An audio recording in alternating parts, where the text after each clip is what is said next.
পাহাড় ঘেরা সবুজ গাছগাছালিতে ভরা জেলা পুরুলিয়া, যেখানে আজও আদিবাসীদের কাছে শোনা যায় অলচিকি ভাষা।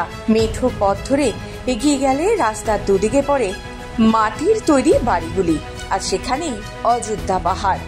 সেখানেরই এক আদিবাসী মহিলার স্বপ্ন পূরণের এই লড়াই। মালতী মুর্মু গ্রামের 85টি পরিবারের ছেলে মেয়েদের পড়াশোনা করানোর জন্য নিজের বাড়িকে 2020 সাল থেকে স্কুল বানিয়ে ফেলেছেন।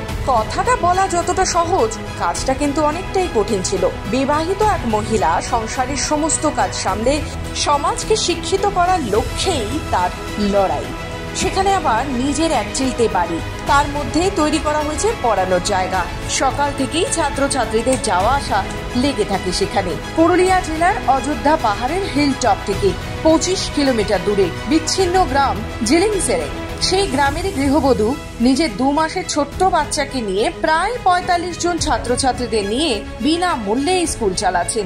গ্রামের থেকে বিদ্যালয় দূরবর্তী হওয়ায় বাচ্চারা নিয়মিত স্কুলে যেতে পারে না। 2020 সালের লকডাউনের সময় শিশুরা যখন বইয়ের থেকে মুখ সরিয়ে নিয়েছিল, তখনই মালতীর এই সিদ্ধান্ত।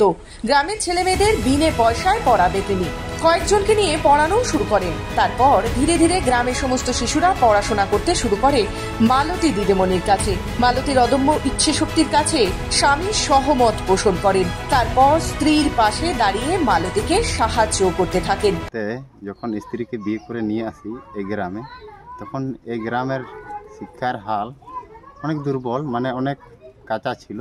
তো সেক্ষেত্রে তো চলা যায় না। আমাদের এই জিলিংসেরেং গ্রামে যদি শিক্ষার হাল অনেক কাঁচা থাকে, তাহলে জীবনযাপন করার জন্য বাচ্চাদের খুবই অসুবিধার মুখে পড়তে হয়। আর এখানে আমাদের চতুর্দিকে এদিকে ধরুন ঝালদা আমাদের 18 কিলোমিটার, এদিকে বাঘমুন্ডি আমাদের 25 কিলোমিটার এরকম। তার জন্য হাই স্কুল অনেক দূরে এবং প্রাইমারি আছে। এখানে মাস্টার মশাইরা তারা পালিভাবে আসে।